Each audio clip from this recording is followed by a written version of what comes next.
I want to buy a bigger car, say in next 2 years. उसके लिए मेरे को 20 लाख रुपीस चाहिए. अब मेरे पास ऑलरेडी जो कार है उसको आई सेल इट ऑफ, कुछ मेरा को उससे पैसा मिलेगा, कुछ मैंने 1-2 लाख रुपए और सेव किया, तो बाय एंड लार्ज टोटल मिला के आप कह लो 5 लाख रुपया है मेरे पास. तो 15 लाख की ज़रूरत है, तो 15 लाख मेरे को 2 साल के बाद चाहिए. तो आज मैं कितना इन्वेस्ट करना शुरू करूं systematically on on month basis, जो कि मेरे को 15 लाख रुपए 2 साल के बाद एक कॉर्पस बन जाए. तो ये current analysis we need to do for our future requirement. Then we need to make a plan.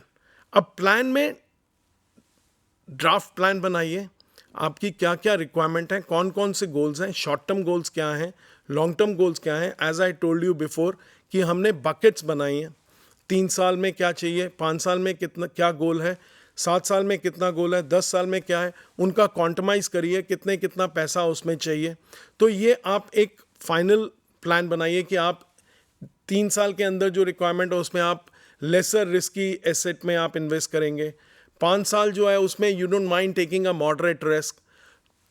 7 साल 10 साल वाले या उससे ज़्यादा अगर आपका गोल है तो you don't mind taking a higher risk, because as the saying is higher the risk higher will be the gain. So I don't mind taking a higher risk for 7 years, 10 years goal. Because market की cycle जो है, जहाँ भी मैं equity में पैसा लगा रहा हूँ, अगर 5 साल 7 साल 10 साल के लिए लगा रहा हूँ, तो market has got a cycle of 5 years.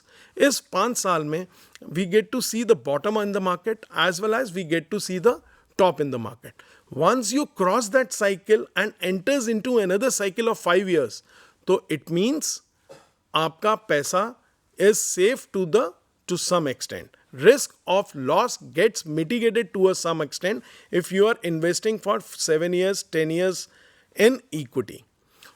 So we need to understand, we need to make a plan. अब प्लान बना के मैं रख लूँ, मेरा गोल अचीव नहीं होगा. I need to implement those plans. Execution stage आ गई, तो आई नीड टू, जो मैंने प्लान बनाया उसमें मैंने कुछ इंस्ट्रूमेंट्स नोट डाउन किए हैं. There may be some debt instruments, there may be some FDs, there may be some equity schemes, there may be equity, direct equity, there may be mutual fund, which is the in thing in the market. People are getting benefited out of it. They are making wealth by investing through mutual fund. Because mutual fund में क्या है, investors pull in their money in different schemes of the fund house. Her scheme के लिए there is a dedicated fund manager who invest on behalf of the investor in different market and securities depending upon the investment objective of the scheme and generate some return and pass back that return to the investors. So it is a professionally managed instrument. So मैंने 2-4 instrument mutual fund के भी रखे हैं. Don't go in for 20-30 mutual fund schemes. आप 2-4-5 maximum mutual fund scheme में अपना execute करिए and उसके बाद wait for 6 months, wait for 1 year, उसको अपने पोर्टफोलियो को रिव्यू करिए. Whether your portfolio wherever you are investing, you have invested, is worth for taking care of your goals, irrespective of 2-year goal, 3 years goal, 5-year goal, 10 years goal, वो worth है नहीं है. अगर नहीं है, कोई उनमें से एक ऐसी स्कीम है जो कि आपके एक्सपेक्टेड रिटर्न नहीं आ रही, तो you can switch your scheme from one scheme to another scheme, जहाँ पे आपको गोल अचीव होने का चांस जल्दी हो सकता है. So we need to review all these situations of our particular schemes where we have invested. Then financial process है हमारा. As you all know, we have already discussed, we need to identify your current financial situations. हमें ये देखना है हमारा खर्चा कितना है, हमारी इनकम कितनी है. उसमें मिसमैच तो नहीं है. मेरी इनकम कम है, खर्चा ज़्यादा है, तो I will not be able to achieve any of my aspirations. So we need to understand what is my income, what are my expenses, मेरा नेटवर्थ क्या है, उसको एनालाइज करते हुए how much money I can save, I can keep aside for my goal. Then identify your goals, short term और long term. Identify financial gaps. अब financial gap क्या है? Suppose I want to save for my daughter's higher education. अब daughter, say for example, मेरी बेटी will be 18-20 years से down the line after 10 years, तो I have 10 years time for accumulating the money for her higher education. Higher education again अगेन 20 लाख रुपए लग रहे हैं से फॉर एग्जांपल. मेरे पास मैंने ऑलरेडी अपनी बेटी के नाम पे कुछ इन्वेस्टमेंट की हुई है जिसमें आई हैव 7 लाख रुपीस. तो मतलब मेरा 13 लाख रुपया अभी भी मेरे को 10 साल में इकट्ठा करना है फॉर हर हायर एजुकेशन, उसकी फीस के लिए. तो उसको मद्देनज़र रखते हुए मैं आज कितना इन्वेस्टमेंट करूँगा जो कि फ्यूचर में मेरे को मेरा गोल अचीव हो जाए. तो ये financial gaps we need to take care of. Then prepare your financial plan. हमने फाइनेंशियल प्लान बनाया, कितना पैसा किस में चाहिए. Then implement your financial plan and periodically review your plan. अब बेनिफिट क्या है हमारा? Basically main objective for making a financial plan is to ensure that जो भी whatever funds I am investing are available at the right time. So I need to ensure, financial plan needs to ensure that whenever I require my funds, it is available for the goal. There should not be any mismatch in terms of कि मेरा गोल तो आ गया but मेरा finance उसके लिए अभी achieve नहीं किया. मेरे स्कीम ने, मेरे फंड ने, मेरी इन्वेस्टमेंट ने वो अभी गोल का जो मेरे को पैसा चाहिए वो अचीव नहीं किया. So we need to ensure, right. So financial planning तभी होती है कि जब मैं इंश्योर करूं, मेरा फाइनेंशियल प्लान इंश्योर करे कि whenever I require funds are ready for my use, right. So financial planning generally what people thinks, financial planning is a complex thing. Financial planning is for rich people. No, it is not for the rich people. Financial planning is for masses. तो आप या तो you can make your financial plan of your own, या you can take the help of the professionals to make your financial plan. Whosoever is earning more than 4 lakh, 6 lakh, they can, or irrespective of any income, you can make financial plans because there are certain benefits attached to the financial plans which is very helpful to the investor. अब वो क्या है? It helps in planning for emergency fund. मेरे को कभी भी ज़रूरत पड़ सकती है, तो एक मेरे फाइनेंशियल प्लान में एक गोल है जो इमरजेंसी फंड के लिए मैं पैसा सेट असाइड करता हूँ, एक सेफर इंस्ट्रूमेंट में इन्वेस्ट करता हूँ. It helps in achieving your financial goals.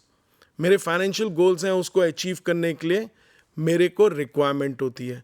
It optimises your balance between income and expenditure. मैंने अगर फाइनेंशियल प्लान बनाया है, कहीं पे इन्वेस्ट किया किसी गोल के लिए, तो I have to cut down a bit on my expenses also.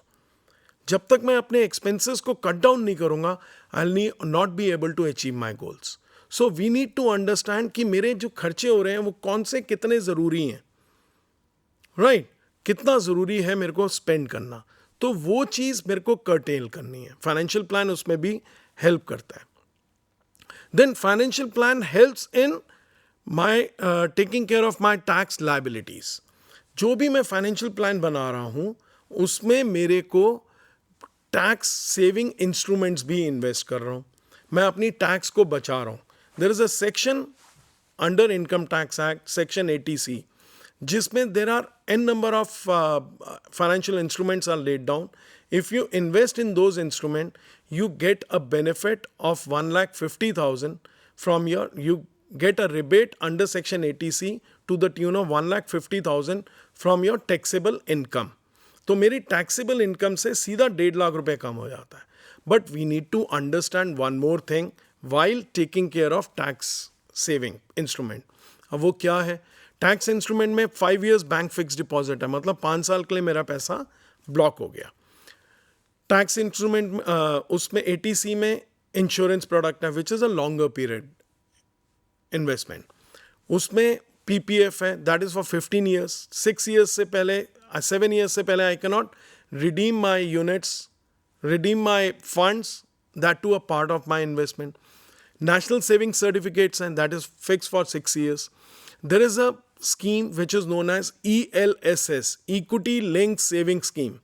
It is a mutual fund product जो कि मेरे को help करता है मेरी tax save करने में under section 80C, and it comes with the least lock-in period of 3 years.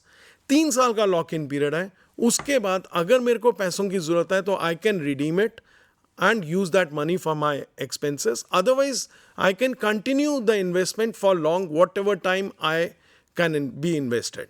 उसमें मेरे को रिटर्न भी बहुत अच्छी मिलती है, वैल्यू ऑफ कंपाउंडिंग मिलती है, एंड आपको आपका पैसा डे बाय डे इंक्रीज होता है depending upon the market volatility.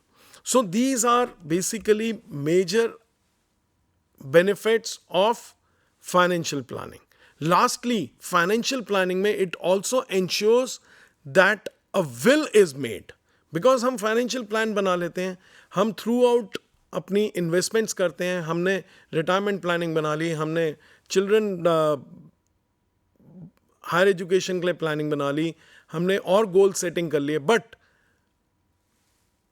ultimately we need to hand over our wealth to our offsprings. So you need to prepare a will जिसमें you need to lay down everything कि आप क्या चीज़ अपने कौन से offspring को दे रहे हैं. So will is very important in terms of financial planning when we make the financial plans. Then tips क्या हैं? There are tips for making the financial plan also. It is that we need to start at the earliest. जितनी जल्दी हो सके we should start. अब हम कहते हैं रिटायरमेंट प्लानिंग है, रिटायरमेंट प्लानिंग आराम से कर लेंगे, अभी तो बहुत साल बचे हैं, but it is always better that we should make the retirement planning at the earliest so that value of compounding एक कॉर्पस हमारा अच्छा बनेगा जिसमें हम सेम जो आज लाइफस्टाइल जी रहे हैं वही आज के 30 साल के बाद, 25 साल के बाद, 20 साल के बाद, whenever you will be retired, you can maintain the same lifestyle. So start early, be honest to yourself, set realistic goals. आप कहें आपको 40% रिटर्न चाहिए, that is not realistic. You need to have a realistic goal. Unrealistic मत गोल बनाइए जिससे आपका goal achieve नहीं होगा. Unrealistic रिटर्न मत एक्सपेक्ट करिए जिससे आपकी गोल अचीव नहीं होगा. Then review your plan. Always review the performance of investments and be hands-on. कि this is your money. Nobody will help you out in this. So you need to be very particular about your investments. So be careful about your future financial plans. Then features क्या होने चाहिए? Financial planning के एक अच्छे financial planning के features क्या होते हैं? वो होते हैं, does it indicate your current situation, financial situation? Does it list out all goals in measurable terms? Does it lay out an investment strategy? So ये सारी चीज़ें हमें ध्यान रखनी होती हैं. And with this, please make a financial plan of your own. Please make a financial plan in a realistic term. Please make a financial plan with honesty. Lay down all your income, expenditure and asset and liability, and think of कि आपको कब कितना पैसा चाहिए, उसके हिसाब से bucket बना के अपनी investments करिए.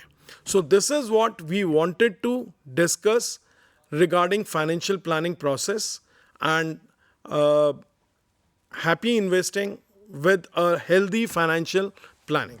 Thank you very much. This is what we wanted to discuss in this edition. Thanks a lot.